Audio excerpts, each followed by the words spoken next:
There's really no official school for entrepreneurs, is there? Most of us just kind of piece things together from articles we read, podcasts we hear, and a whole lot of trial and error. And honestly, that's not a super effective way to start. So in this explainer, we're going to try to fix that.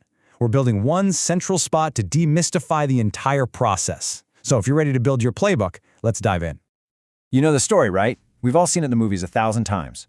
The founder is, I don't know, in the shower or scribbling on a napkin in a coffee shop, and then, bam, a world-changing idea just appears out of thin air, completely perfect and fully formed.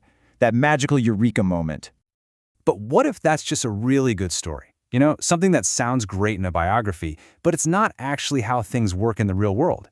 Because honestly, waiting around for that perfect, lightning bolt idea, it's probably one of the biggest traps that holds aspiring founders back. Okay, so let's start by just busting that myth wide open.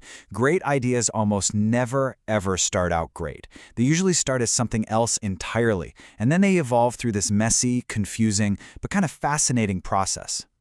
Now just take a second and really let this list sink in. None of these huge, billion-dollar companies began as the idea that actually made them famous. Twitter, this global town square we all know, started out as a podcasting service. Instagram wasn't about photos at all, it was a check-in app. Nintendo sold vacuum cleaners. The crucial lesson here is that they all started with one idea, listened to what the real world told them, and then had the courage to change. And this quote from Eric Ries, the author of The Lean Startup, just hits the nail on the head.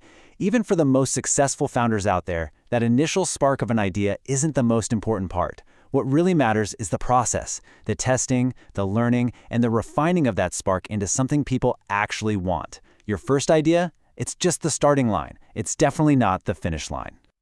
All right, so if the idea itself changes and evolves, what about the person behind the idea? Let's tackle some of the biggest myths about what it really takes to be a founder. This is a classic, right? This belief that you either have the entrepreneur gene or you don't. That it's some kind of magical, innate quality that you're just born with. But you know what? The data tells a very, very different story. The truth is, successful entrepreneurs aren't defined by some kind of innate genius. They're defined by their behaviors and their mindsets. Things like perseverance, having a solid work ethic, and just being oriented towards taking action. These are way more important. And the best part? These are muscles you can build, not some genetic lottery you have to win. And here's the other big one. And this one is totally fueled by all the media stories of college dropouts changing the world from their dorm rooms. We have this picture in our heads of the brilliant 20-something founder in a hoodie being the norm. But then you look at a number like this, 95%. The huge, overwhelming majority of successful founders are over 30. And why is that?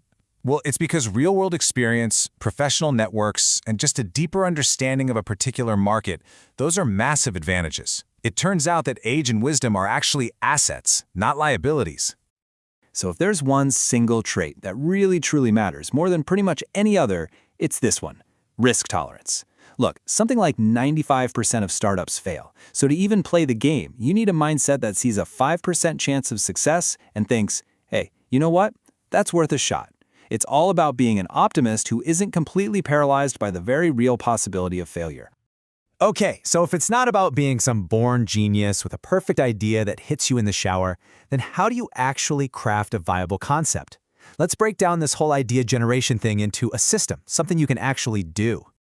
I want you to think of a complete business idea like a really simple math problem. You just need 3 key parts. First, you need a subject. Who exactly are you serving? Second, you need the problem you're solving for them or the benefit you're providing. And third, you need a business model. How are you actually going to make money? An idea isn't really complete until you can answer all 3 of those. And remember, you don't always have to invent something completely brand new out of thin air. A lot of times, the best ideas come from just improving on something that's already out there. You can innovate by pulling on one of these 5 levers. Can you make something way cheaper, more convenient, like food delivery apps did? Can you make it faster, or maybe higher quality?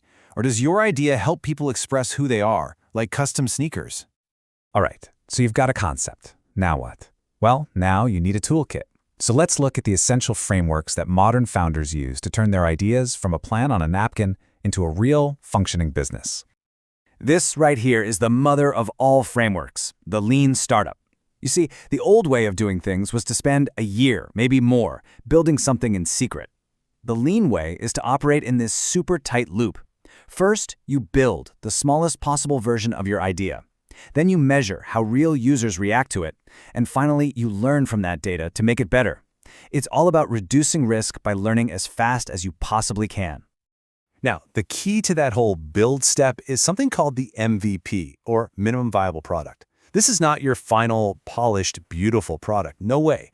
It is the simplest, most basic version you can possibly create to test your biggest assumption. Does anyone actually want this thing? An MVP is what saves you from wasting months or even years building something nobody will ever buy. Okay, let's talk funding. It can seem super complex, but it really boils down to two main paths. On one side, you have bootstrapping. That's when you use your own money. The huge pro? You keep all the control, 100% ownership. The downside? Growth is usually slower. On the other side, you have venture capital, which is using other people's money. You give up some ownership in your company, but it's designed for explosive, crazy fast growth. Neither one is right or wrong. They just serve totally different goals.